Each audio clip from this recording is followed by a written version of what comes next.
Before he was called the Brahma Bull, the Rocky, or the Rock, Hollywood superstar Dwayne Johnson was just another kid, one arrest away from losing it all. At 15, he watched his mother walk into oncoming traffic, ready to end her life. It wasn't a movie, it wasn't staged, it was real. Dwayne sprinted. He grabbed her and saved her. But inside, something cracked forever. What do you do when life teaches you pain before it teaches you hope? Imagine him seeing his dad struggle to make it big in the wrestling federations, his mother already going through a lot, not enough money to put food on the table. In such a situation, Dwayne Johnson took a very bold step that led to his arrest, not once or twice, but 9 times. The cops saw a troubled child, but what nobody saw was his desperation. Growing up broke in Hawaii, Dwayne Johnson joined a crew of kids who robbed tourists. They stole wallets, watches, steaks from the grocery store. He wasn't proud of it all, but when hunger is louder than conscience, you do what you must. Imagine, with such a troubled childhood, how did he turn into a legend? The answer isn't what you think. By 17, he had been arrested 9 times. His future looked very dark. But as they say, when life gives you a very hard jab, that's when you find your calling. And he found his ray of hope in football. And he chased it like his life depended on it. Because it did. He finally found purpose. But then, when he realized he has figured it out, life pulled the rug under him again. He wakes up before the world even rises, which is at 3:45 a.m.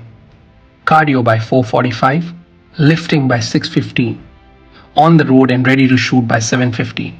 For him, there's no substitute for hard work. That discipline, that fire, it's not for show, it's survival. Dwayne Johnson never set out to give lectures or hand out advice. Instead, he speaks from experience, raw, real, and unfiltered. What worked for him might not work for everyone, but if there's one constant in his life, it's this: remember the hard times. He always does, before every big moment. A major film release, a WrestleMania match, a career milestone, he always takes a second. He remembers being evicted at 14, no roof over his head, kicked out of Hawaii, then Nashville, then troubled with the law, arrested multiple times before he was even 17, and still, he kept going. In college, he played football at the University of Miami. His teammates?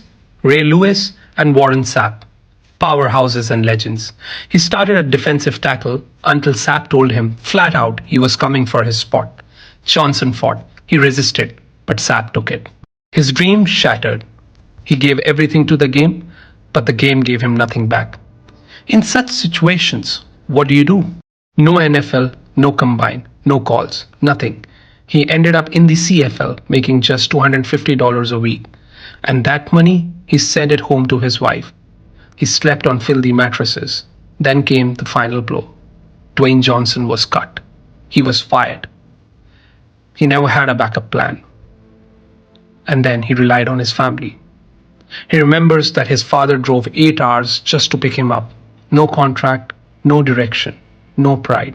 He was 23 and moving back in with his parents. He remembers opening his wallet, one $5 bill, a dollar bill, and some change. He rounded it up and called it the $7. That was rock bottom. But that voice inside, it didn't quit. Even when it said that the run is over, he pushed back harder. His back was against the wall, and that's where he learned to fight the hardest. That's where he decided, enough. It was time to play angry.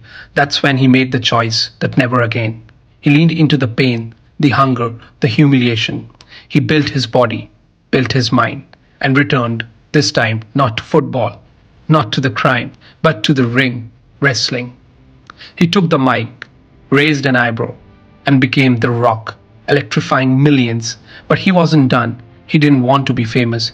He wanted to be undeniable. After his last match in WWE, a brutal showdown with Brock Lesnar, he made a decision. He wanted to take on a new world, Hollywood. But transition came with a doubt.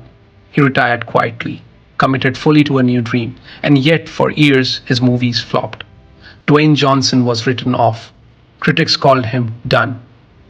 The Rock, who was very famous in wrestling, became a nobody in the Hollywood industry. Dwayne Johnson was calm. He was calculated, driven by something deep. The criticism, the hate, the doubters, he hears them. As much as he damn well wants. He knows why he works the way he does, because no one, absolutely no one, will outwork him. Not now, not ever, quite a many times when the world says no. What do you say back? He reinvented himself, played angry, worked harder than anyone. First in the gym, last one to go out from the gym. By 2010, he wasn't just a movie star, he was the movie star, a global force. What powered the rise? Not fame, not luck. Again, just one thing: pain. But he remembered the hard time stays in front, always. He never forgot the eviction notice at 14, the jail cell at 16, the $7 at 23. Those were his fuel, not his shame. Because when you keep them there, you fight harder. You move with a purpose. You execute with clarity. And most importantly, you never forget what it took to get here. But when the body breaks, and it did, in a 45 minutes match with John Cena, his final WWE Championship fight, he tore his muscle straight off his pelvis. But he didn't stop. He finished the match, walked off the stage, and kept going. Because pain is temporary, regret that lasts forever. He believes success comes down to two things: be the hardest worker in the room and never waste the opportunity. That's how Dwayne "The Rock" Johnson rose from $7 to icon. Today, he owns an empire, produces blockbuster movies, has millions cheering his name, but inside, he's still that broke kid, still fighting, still hungry, and still not done. He had nothing, he became everything. So, what is your excuse?